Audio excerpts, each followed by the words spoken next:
So thank you so much for joining us today. This webinar is about the 10 things you didn't know about brain training. And I'm Tanya Mitchell. I'm here with Katie Kemp. We are part of the staff at the home office for LearningRx in Colorado Springs, Colorado. I had research and development, and I've been with the company 20 years. My father is the founder, Dr. Ken Gibson. I've been a director, a trainer, and I've had 3 of my kids go through brain training. So I'm also a customer. So let's go ahead and just give you a little bit of background on LearningRx real quick, and then we'll go over the 10 things you didn't know about brain training. So here's just some cool graphics that look at some different things. LearningRx brain training programs work on the 7 core cognitive skills that comprise intelligence or IQ. We also utilize what we call one-on-one brain training.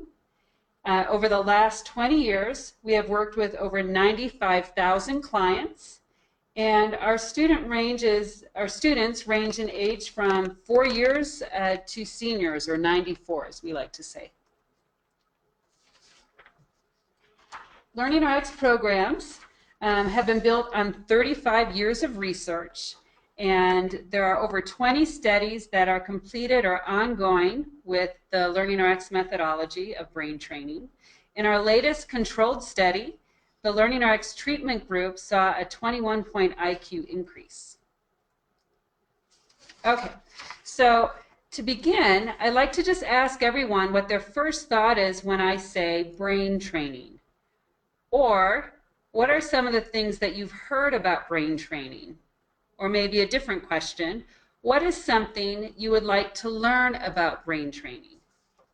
When we did a Google search on brain training, can brain training, this is what popped up.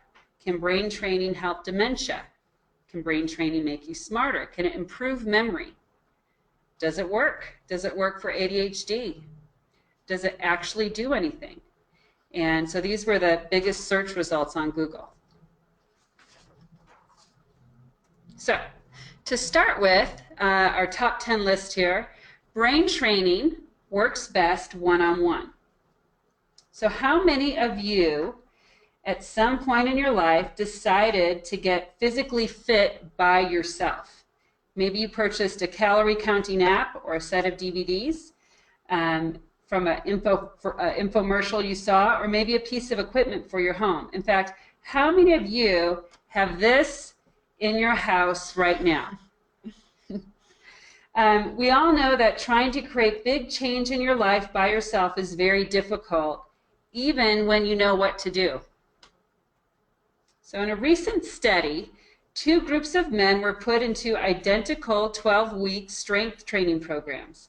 At the end of the experiment, one group had gained 32% more upper body strength and 47% more lower body strength than the other group. The only difference with the more successful group was that they had a personal trainer watching over their workout. And the same can be said for brain training. What's the likelihood of someone improving their cognitive skills like memory and focus if you put them in front of a computer and tell them to focus intently on it for 5 hours a week on their own?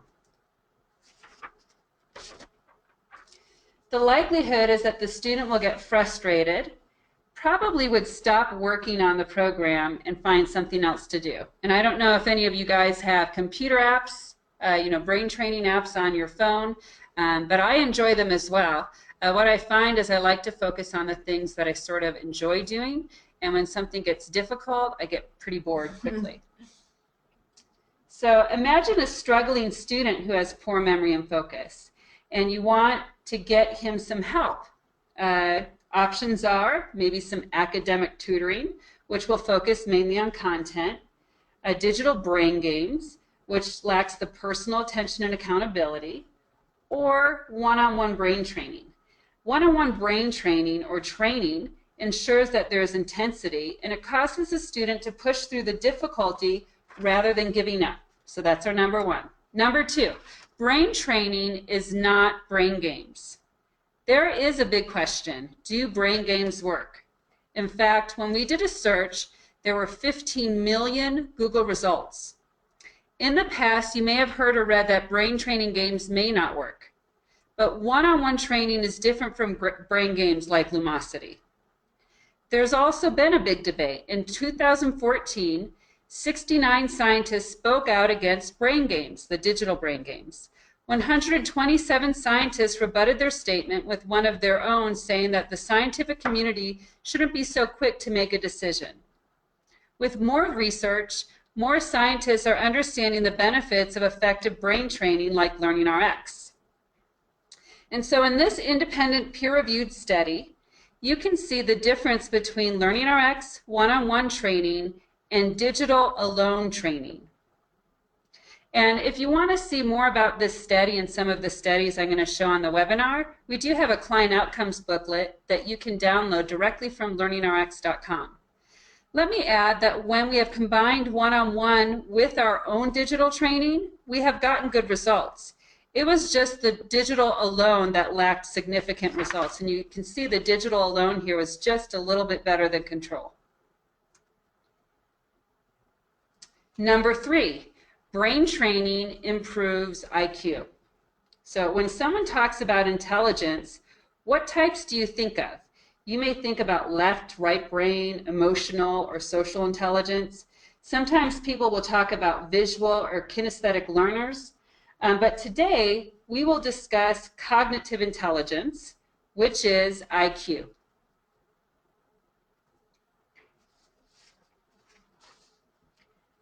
Here are a few definitions of intelligence from intelligence test curators.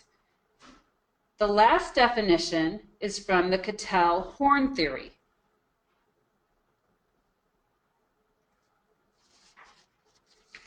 For our purposes to discuss brain training and cognitive skills, we will use the most accepted theories of intelligence, the Cattell-Horn-Carroll model, which both the WISC and the Woodcock-4 are based on.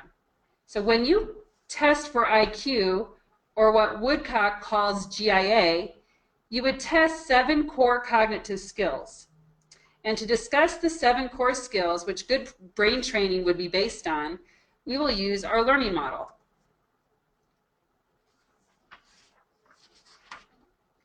So these skills would include attention, working memory, processing speed, which is on the lower part of the screen, as well as logic and reasoning, auditory processing, long-term memory, and visual processing. So to sort of explain some of these skills or how you would use them, I'm going to have Katie, my helper, do 2 different activities. Okay? So the first activity I'm going to have her do is say learning or spell smart. Spell the word smart as fast as you can. Okay? Yes. So everyone, you can do this as well. When I say go, spell the word smart as fast as you can. Ready? Go. SMART. Okay. So I gave her an input, which would be on the bottom of the screen. She had to attend to the task. I asked her to do it really fast, and as you can tell, Katie is really fast. She used her working memory and thought, is this new or is this known? And this is probably something that she has spelled before. So she went straight to her knowledge bank and was able to output it very quickly. So now I'm going to give Katie another task. And Katie, what I would like you to do is spell the last name of the first U.S. president, but backwards. Let me say that one more time. I'm going to have Katie spell the last name of the first U.S. president, but I'm going to have her do it backwards. Okay, Katie, are you ready? Yes. Go. NOTGNIHSAW.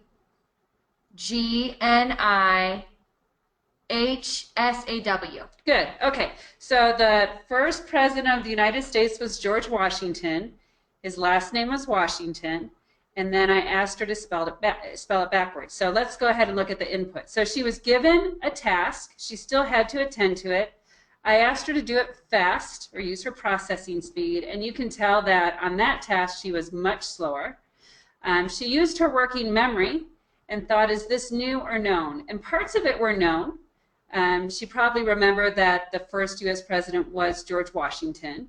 but part of it was not known, and that is spelling his name backwards. So she used her logic and reasoning skills, and then she probably utilized visual processing or visualizing the word, and then maybe once in a while a little auditory processing if she was thinking about the sounds, as well as her long-term memory for what the letters would be, and then she went to her knowledge bank and she was able to output that. So that's sort of a full process that used both lower and higher skills.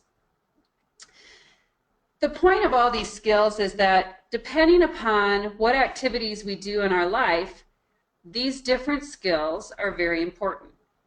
And let me also say that someone could have a very high IQ, but they could still struggle with some of these skills. And maybe they're really high in visual processing, but really low in auditory processing. And even though when you do a score on all these skills, it looks high, the IQ looks high, it's because there's a specific skill needed for the task that makes them struggle.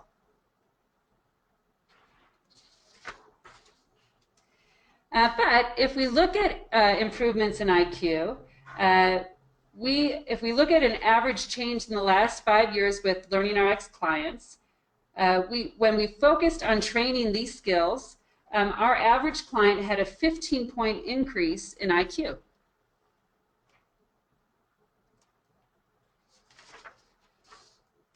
And in the most recent study that was just published in the peer-reviewed Journal of Applied Cognitive Psychology, the researchers reported a 21-point increase in IQ compared to the control group. So what does that mean for someone that goes through brain training?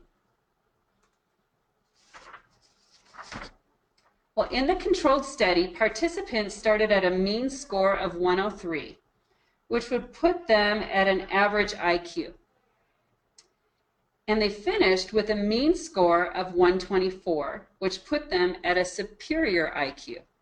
That's pretty incredible. Mm-hmm. Number 4, brain training changes the brain. So in a different randomized control trial, MRI scans also showed physical changes in the brain. Dr. Ledbetter, a neuroscientist, found that there were changes in connectivity with the auditory cortex following brain training, and that these changes correlated with cognitive test gains.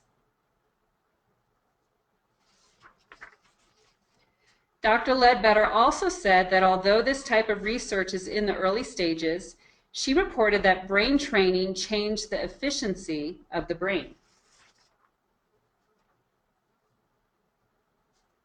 Number 5, brain training makes learning easier. So we can see that brain training changes skills, but why should you be interested in brain training? It's because it makes learning easier. Let's think about some everyday tasks that we do, like reading. Reading and reading comprehension requires many different skills. In fact, reading is a pretty complicated activity. Here are some of the skills needed to both read fluently and comprehend what you are reading. And when we look at LearningRx clients that were previously diagnosed with dyslexia, you can see that their lowest pre-scores included processing speed, long-term memory, and a very important skill called auditory processing. In fact, other research studies show that 85% of those with reading difficulties are deficient in this one skill. So let's try an activity that focuses on the skill. Here are 4 words. These are nonsense words, by the way. I'm going to say a word and then ask you to add, omit, or manipulate the word, and you try to figure out which word you would want to say. So if I say sprouts and asked you to find what that word would be if you replaced the ow sound with which word would you choose? So let me repeat that one more time. If I say sprouts and asked you to find what that word would be if you replaced the ow sound with which word would you choose? The answer would be sprunts. Which word would you choose if you dropped the sound from the word sprunt? I'll repeat that again. So what word would you choose if you dropped the n sound from the word sprunt? The answer is sprut. Okay, one more. Now look at the word spround. Which letter would you drop out to make spound? It would be the r sound. So that's auditory analysis. Now let's try a different auditory activity. This time, I will say a word, and I want you to switch the first and last sounds. So if I said tack, and you were going to switch the first and last sounds, what word would you say?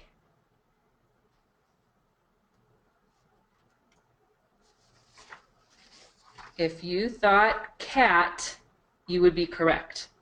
Okay, so what if I said nup? The answer would be pun.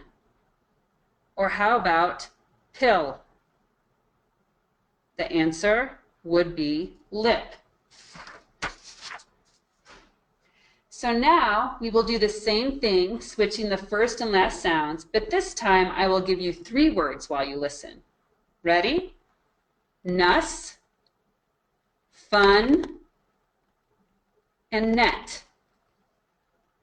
Again, that's nuss, fun, and net.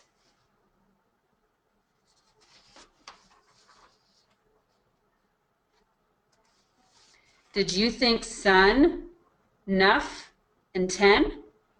If so, you would be correct. So this task combines skills like auditory processing, attention, and working memory, all skills needed when someone is learning to read. And all these skills would be needed at the same time, which is why learning to read English can be so difficult for those with any cognitive weaknesses. Number 6, brain training works best when focused on individual needs. Every day we do tasks that require different cognitive skills. Each one of these tasks, whether it be driving a car, doing a math word problem, writing, playing football, organizing your day, or painting a picture, they all require different skills. So when a client comes to us, they know where they struggle, but not always why. They know that they want to do better, but not always how to get there. If training focuses on skills that are already strong or on just a few skills, like most digital programs, they will not see the same impact on their performance. So good brain training should be catered to each individual's needs and expectations.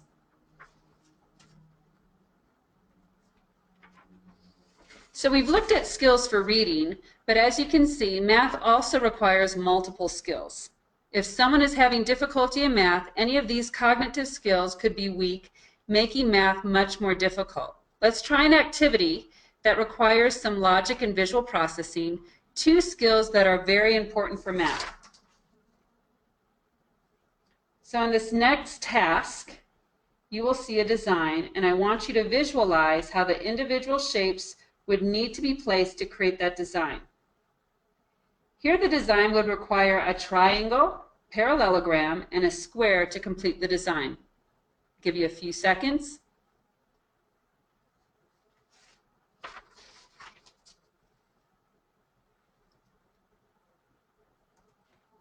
Did you get it right?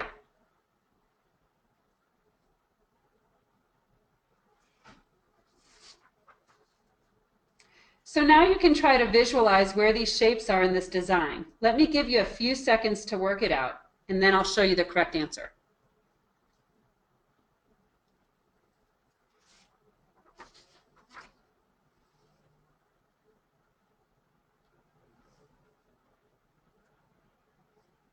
Did you get it right? All right.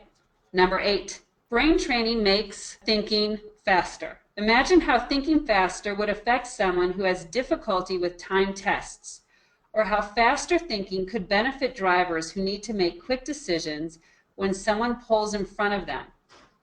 Jet pilots who need very strong cognitive skills are required to make very quick decisions as they do multiple tasks.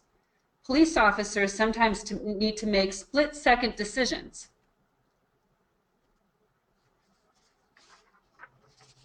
Okay, so let's try an activity now that requires focus, processing speed, and visual processing. And in our one-on-one training, we utilize a metronome. And this helps with some different things. It makes people stay on task, so they can't take mental breaks. But it also does some other things. So what we're going to do is we're going to try this first activity, and we're going to use these arrows. We'll go across from left to right, and we're going to turn the arrows a quarter turn clockwise on every other beat. So if I were going to start, the right arrow, if I turned it a quarter turn clockwise, would be down. So I would say down, right, down, left, right, down, up, left, left, right. That's pretty fast.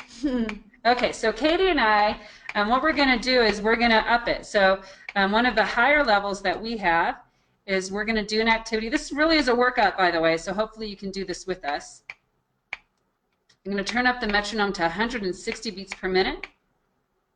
This is a much faster speed, and we'll do 2 rows. Let's see how you guys do with us, okay? So we're going to turn quarter turn clockwise. Starting on the top arrow? Starting on the top left arrow. Okay.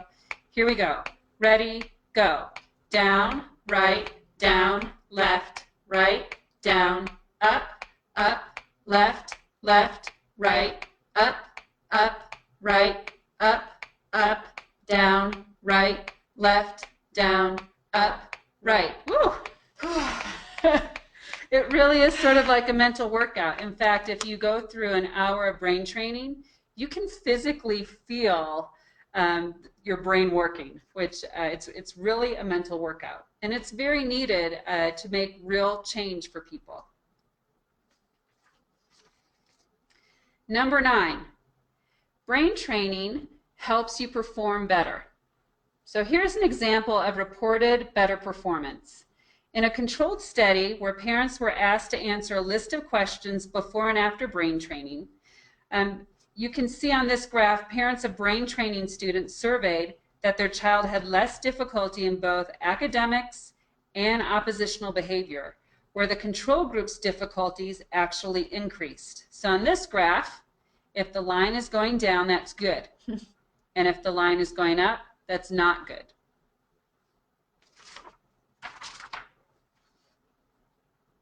Here's another survey that was given to parents as a follow-up after about a year after their child went through brain training.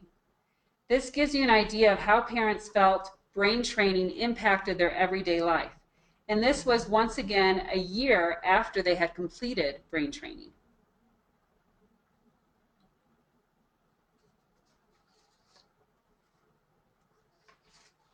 And finally, number 10, brain training works for everyone. Between 2010 and 2015, we studied 18,000 client outcomes. And you can see that a lot of our students or clients were struggling school-aged students. But we also worked with some really young clients and seniors. And these are their outcomes. It didn't matter what their age was. In fact, look at the senior difference. We have worked with many different students that come for all different reasons, and brain training has worked for everyone. Oh, and here's a bonus. Brain training is fun. If you walk into any LearningRx center, the likelihood is you will see very excited and happy students. It doesn't seem like working on your weakest skills would be fun, and it probably wouldn't be if there was no progression or improvement. But one of the greatest benefits with one-on-one training is an incredible interaction between student and trainer. It's sort of like hiring a personal coach and cheerleader for your child.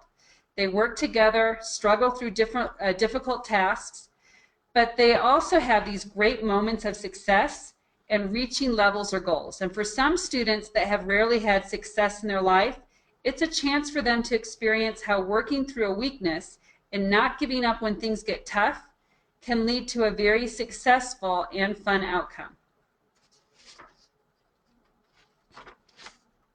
In fact, At the end of our training, we will ask our clients how likely they would refer friends or family.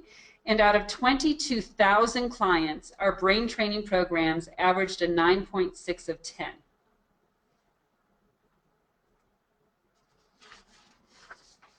So I want to thank you so much for attending 10 Things You Didn't Know About Brain Training. And if you have any questions or comments, please go to learningrx.com/find a center, or you can just click on Find a Center, and speak with your local LearningRx center to answer your questions. And thank you so much for attending our webinar. We hope you have a great day.